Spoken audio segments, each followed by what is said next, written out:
debe ser el faro, la guía, la carta que indica por dónde va el país en los siguientes 4 años, y estamos a punto de que entre a ser votado en las plenarias del Congreso de la República. 2 senadores de primer orden, ponentes los dos del plan de desarrollo, nos acompañan hoy desde orillas muy distintas. Me da mucho gusto saludar a la senadora María del Rosario Guerra, exministra de Comunicaciones, sucreña, del Centro Democrático. Bienvenida, senadora. Gracias, doctor Juan. Para mí es un placer estar en tu programa y es un placer también saludar a estos seguidores en la televisión de este programa tan importante. Bienvenida. Y me da mucho gusto saludar al senador Efraín Cepeda, senador conservador del Departamento del Atlántico, expresidente de su partido y creo yo el más veterano senador discutiendo y aprobando planes de desarrollo. Bienvenido, senador Cepeda. Juan, muchísimas gracias por la amable invitación. La verdad es que es un gusto estar aquí atendiéndola y por supuesto con mi coterránea, la senadora María del Rosario Guerra, y ahorita contaré algo de la veteranía en la discusión de planes de desarrollo. Lleva más tiempo, por supuesto, un senador como el senador Gerlain en el Congreso, pero desde que se aprobó la Constitución, el senador Cepeda ha estado en todos los planes de desarrollo. Absolutamente, Juan, y quiero decirte algo. Es la primera vez, y yo creo que he sido ponente de todos los planes de desarrollo, unas veces coordinador y otras veces solamente ponente.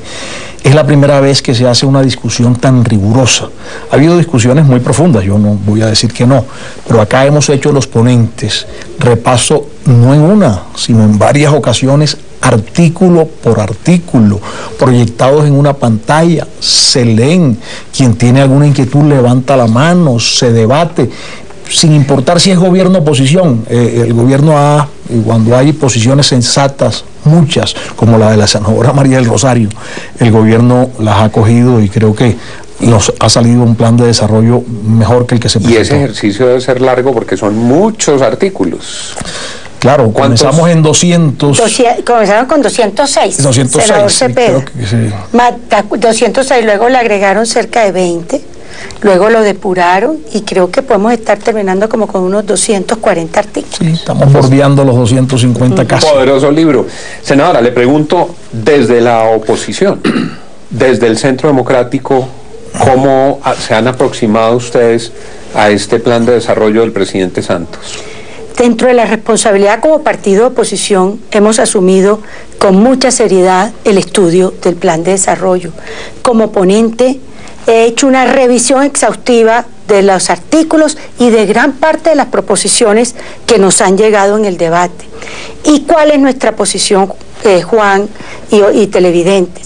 La primera, ustedes saben que el plan de desarrollo es ese norte que guía a un gobierno en los próximos años y precisamente debe reflejar esas propuestas que planteó el presidente de la República en su campaña y hacia dónde quiere dirigir su gobierno en los próximos años.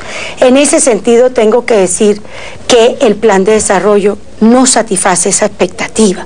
¿Por qué? Porque lamentablemente el plan ha terminado siendo la recolección de una cantidad de iniciativas, loables algunas, pero que han ido desvirtuando la esencia del plan. El otro aspecto que me parece importante dejar claro, el plan tiene 2 partes, las bases del plan, que son 799 páginas donde se plantean esos temas derroteros, y el proyecto de articulado que tiene el plan plurianual de inversiones. Las bases del plan y el proyecto articulado, a juicio nuestro, no están en sincronía. El proyecto articulado no responde en la gran mayoría de los artículos a mucho de lo contenido en esas bases del plan. Le pregunto con respeto, ¿qué pasa? Que el plan, desde esta perspectiva que usted me acaba de explicar, que el plan no quedó bien elaborado para interpretar el norte del presidente, o que el norte del presidente no está claro y por eso no se podía reflejar adecuadamente en el plan de desarrollo.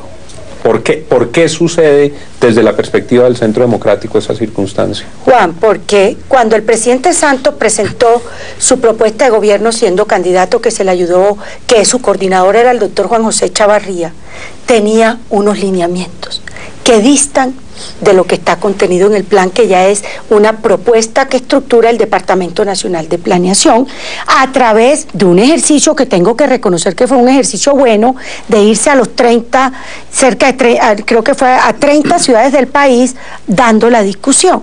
Entonces, digamos que hay un ejercicio valioso, pero que inicial a lo que planteaba el gobierno había una gran diferencia. Entonces yo tengo que decir que hay una gran distancia entre lo que se planteó en campaña y lo que aquí se planteó. Y por el otro lado, porque también creo que lo que pasó el semestre pasado con las nuevas realidades de la economía colombiana y lo que está pasando hoy hizo también que el plan no reflejara esas circunstancias. Esa es la visión, teniendo que reconocer, como bien lo dijo el senador Cepeda, que hemos tenido, y particularmente yo, he tenido la posibilidad de dar todas mis opiniones y que muchas de ellas han sido acogidas, y en ese sentido el senador Cepeda tiene toda la razón, ha habido el espacio para poder plantear las inquietudes. Senador Cepeda, la misma pregunta.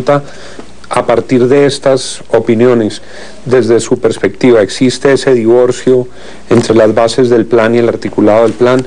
¿Le falta norte al presidente? ¿Le falta norte al plan? ¿Cómo lo ven ustedes? Yo conocí el anteproyecto del plan y lo encontré muy articulado en la propuesta del presidente Juan Manuel Santos, con el norte que él había planteado en la campaña. Por supuesto, y como lo señala la senadora María del Rosario, sobrevino un tema que fue la reducción de los precios del petróleo.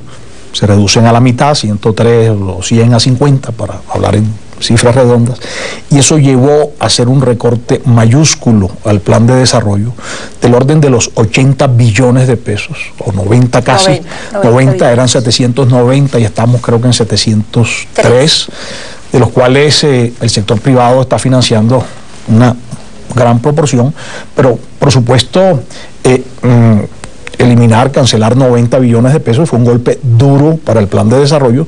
Sin embargo, yo veo temas importantes como los planteados en campañas, como los temas del sector eléctrico, que quisiera que ahorita me permitieras. Porque sí, usted siempre ha trabajado sobre esos temas y esas han sido además como banderas, porque también he escuchado al Partido Conservador como colectividad planteando esos asuntos. Así es, Juan, yo fui dirigente gremial en mi región Caribe colombiana y en esa época sufrimos mucho por la deficiencia, por la falta de servicios públicos, casi todos, telefonía en ese momento porque no había celulares, agua potable y por supuesto el sistema eléctrico. Recordemos que la región Caribe no tiene termoeléctricas, no tiene, perdón, hidroeléctricas, tiene termoeléctricas más costosas y unas pocas.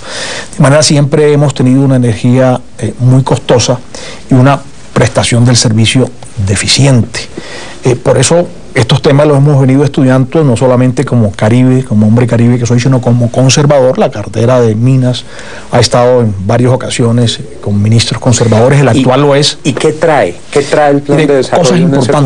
Cosas importantes de altísimo impacto social. Voy a mencionar, por ejemplo, el FAER, que es el fondo que financia la cobertura del sistema. Teníamos que pagar una contribución por kilovatio de 1.3 pesos, pasa a 2.1, sube a ser 8, yo voy a explicar qué significa eso.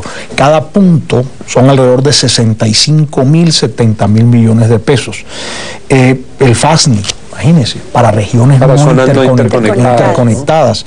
El FASNI tenía un peso por kilovatio, pasa a 1.9, casi que lo duplicamos, son casi 65.000 millones de pesos más al año, es medio país, no en número de habitantes, pero sí en extensión superficiaria que no está interconectado, pasan muchas penurias y pues propuestas como esa tengo el honor de haberlas liderado. El PRONE, tan sentido para el Caribe colombiano, pasa de 1 a 1.9, es que ¿qué es el PRONE? El PRONE es normalización de redes eléctricas para barrios o municipios subnormales, que lo vemos en el Caribe colombiano. ¿Eso es extender redes o arreglar redes? No.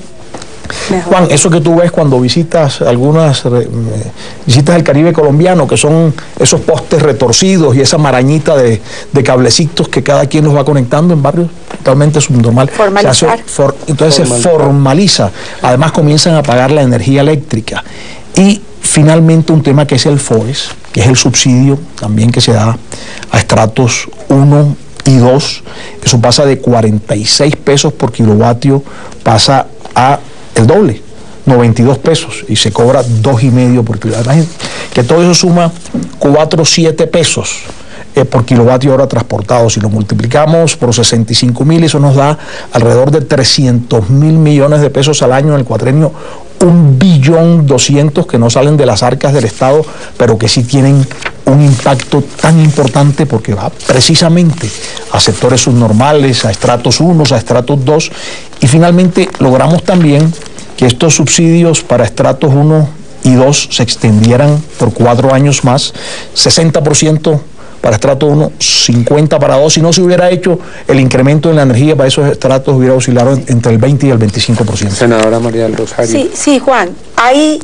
artículos loables, como por ejemplo, una de las banderas que yo más hablaba en estas discusiones es la importancia de que el Estado permita que gobernaciones, que municipios, con recursos de regalías y con otros recursos puedan subsidiar las acometidas de gas de los barrios, de los más pobres, los estratos 1 y 2. Eso fue acogido y fue una proposición que lideré y que también lideró el senador Díaz Granado del Magdalena. Porque eso hoy la gente lo tiene que pagar. Porque hoy la gente tiene que pagar entre 1.200.000 y 1,5 millones de pesos por una acometida de gas, pero como no tienen el 1.200.000 y el 1,5 millones, ¿qué es lo que hacen? Se lo financian a un año y se les vuelve impagable la cuota del servicio de gas domiciliario. Digamos, hay artículos loables, pero ¿cuál es nuestra crítica en esencia del tema? ¿Qué es lo que a mí más me preocupa? Que el plan está desinstitucionalizando dos aspectos que son muy cruciales. Primero, que el plan lleva unas reformas que han debido ser leyes propias que se lleven al Congreso para discusión. El tema concreto en salud, en telecomunicaciones, en el tema minero, en el tema ambiental, por decir un ejemplo. ¿Que lo que quedó ahí sea malo? No, hay unos artículos que son buenos, pero es que el hecho es que dejaron al Congreso sin mucho trabajo en esos temas. Ese es el argumento que se ha usado el plan como un atajo para sustraer de las comisiones que tenían la competencia la discusión de leyes ordinarias. Exactamente. Y se aprovecha el trámite del plan. Exactamente, porque el plan tiene que estar aprobado en 15 días, entonces es una manera relativamente fácil, y porque tiene mensaje urgente y porque en sesiones conjuntas, de avanzar. Entonces ahí hay una crítica de desinstitucionalización y con frente a la labor del Congreso. Y la otra, perdóneme, senadora, tiene la palabra, bueno, pero lo decimos después de comerciales, donde también le voy a preguntar sobre el riesgo de que la Corte tumbe los artículos que debían haber sido tramitados por leyes ordinarias y las opiniones del senador Cepeda. Ya regresamos.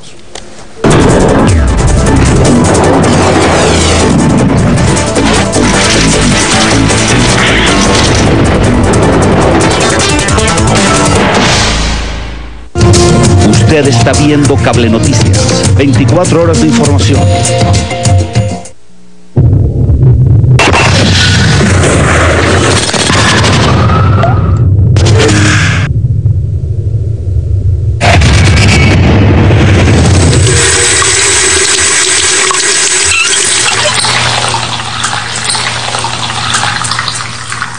Un Sergio.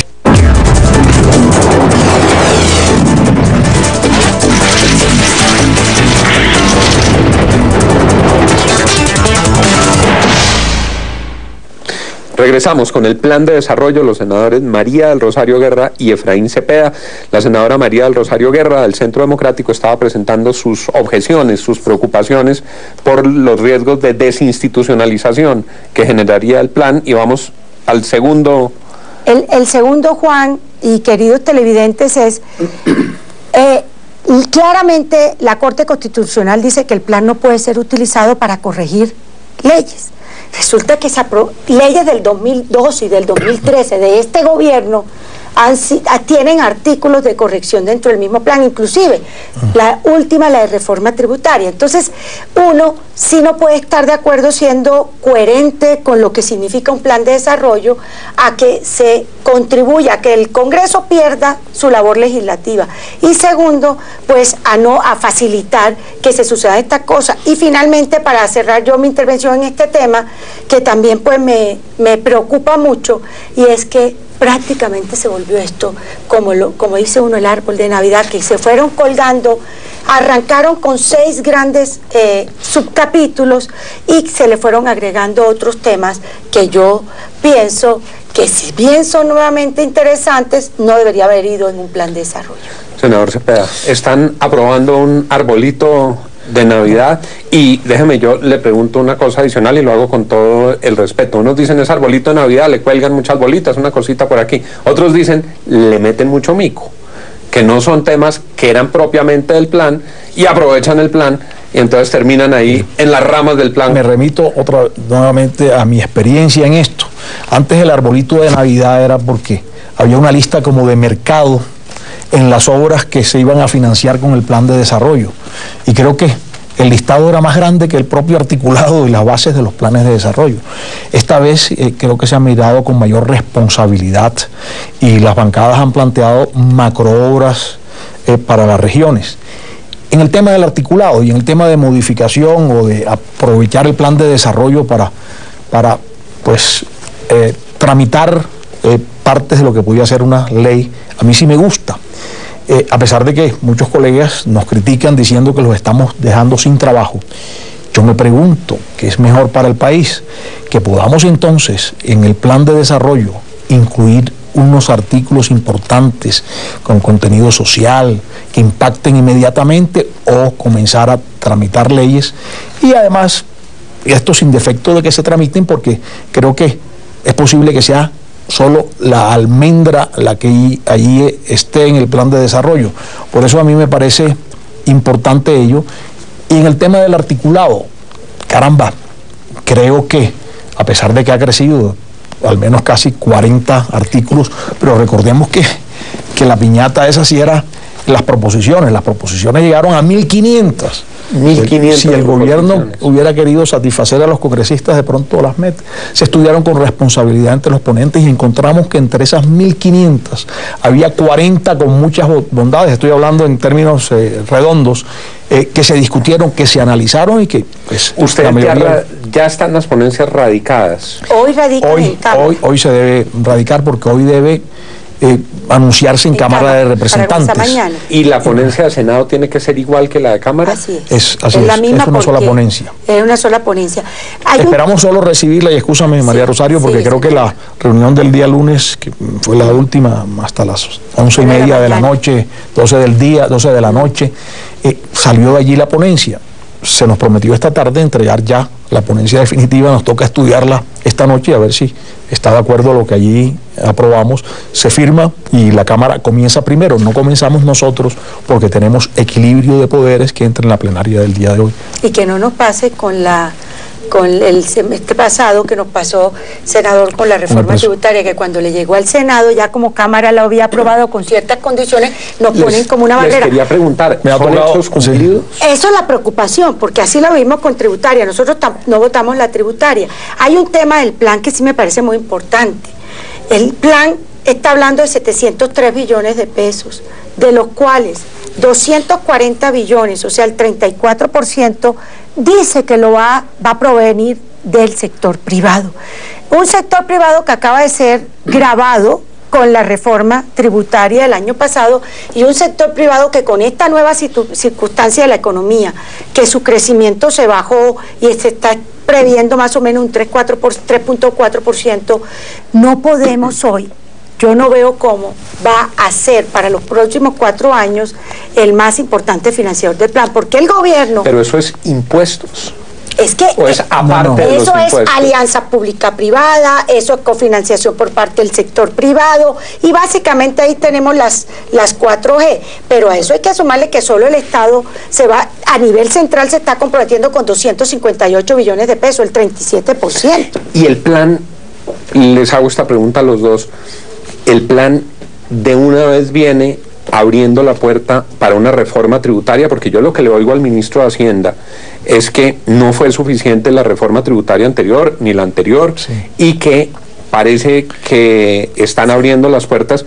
entre otras por un tema que es muy controversial en Colombia, que es el aumento del IVA. Este plan de desarrollo está abriendo la puerta a una nueva reforma tributaria. No en IVA, pero hay algunas cosas, y la senadora María Rosario sabe cuál ha sido mi posición. Cada vez que llegamos a un artículo que tiene que ver con tributación, he pedido que vaya a la comisión de expertos, que sean ellos quienes hagan una sola reforma tributaria. A mí me parece que la peor señal que se le envía a una economía es precisamente esto fragmentado, genera incertidumbre, una incertidumbre que puede repercutir en la financiación del plan. Por eso lo hemos pedido, hay una valorización que se pretende incluir en el plan para las vías 4G y otras cosas más, y hemos pedido a la comisión de expertos que se haga una sola cosa. Eso tiene, pero decir que tiene todo el sentido democrático, pero además el sentido jurídico, claro, porque esas normas requieren de un trámite especial. Si nos dicen vamos a cobrar una valorización por las 4G, pero entonces no vamos a cobrar IVA, decimos puede ser, pero si nos dicen valorización a las por las 4G, IVA, etcétera, etcétera, ya decimos que no. Por eso debe venir en un solo paquete tributario. Ahora, pienso que el sector privado puede tener un músculo, Juan, diferente a los impuestos, porque los impuestos ya están en el torrente fiscal, ya son recursos de la nación. Porque las alianzas pública-privada han tomado dinamismo, también hemos incluido pues algunas modificaciones y vemos sectores en el privado dispuestos a hacerlo, así ha quedado claro en estas vías 4G. Pero si me permites, y veo que se está acabando el tiempo, un pequeñito reflexión, que es en el tema de la regionalización del Plan Nacional de Desarrollo. No es otra cosa que saber cuánto le toca a cada región del país. La regionalización va por el 80%, esperamos recibirla en el día de hoy ya en el 90%. Hay un porcentaje pequeño que no se puede regionalizar porque, bueno, son gastos de defensa que son para todo el país, algunos gastos de justicia, pero las regiones sí necesitamos saber cuánto nos toca. Era pernicioso lo que sucedía antes en los presupuestos, que decía, aquí hay un porcentaje de recursos que deben ser por demanda, y uno se quedaba tranquilo porque decía, bueno, por demanda debe ser para las regiones que más lo necesitan, y el Caribe necesita mucho, y no. Por demanda era por demanda política. Pero recuerda que fue esa una exigencia del Centro Democrático el año pasado a raíz del presupuesto, de que había que regionalizarlo. Yo llevo dando esa batalla 15 años y la hemos venido ganando. Antes se regionalizaba el 50%, pasamos al 70%, 80%, los últimos al 90% para saber qué le toca aquí. No, ni siquiera político, sino departamentos con músculo, Bogotá Distrito Especial, Antioquia, Valle del Cauca, tienen una serie de técnicos que presentan un proyecto muy rápidamente, pero los municipios pequeños, Santa Lucía en el Atlántico, no tienen cómo hacer un proyecto. Entonces, ¿quién demandó? El que presentó el proyecto primero. ¿Quién presentó el proyecto primero? Las regiones más ricas. Y siempre se quedaban unos colgados, pero además del riesgo de que no se supiera para dónde va la plata, que es, digamos, uno de los grandes problemas del Estado colombiano, la arbitrariedad. A dedo. Y que los recursos no se focalicen y no se utilicen bien. En el tema regional del plan, efectivamente el plan tiene capítulos regionales, en algunos muy pobres. El de la región Caribe a mí me parece muy pobre porque aparte de las vías, digamos que son fuertes, temas tan estructurales como el tema de mayor acceso a acueducto y alcantarillado, aparte de lo de Riohacha y de Santa Marta, queda como en un segundo plano.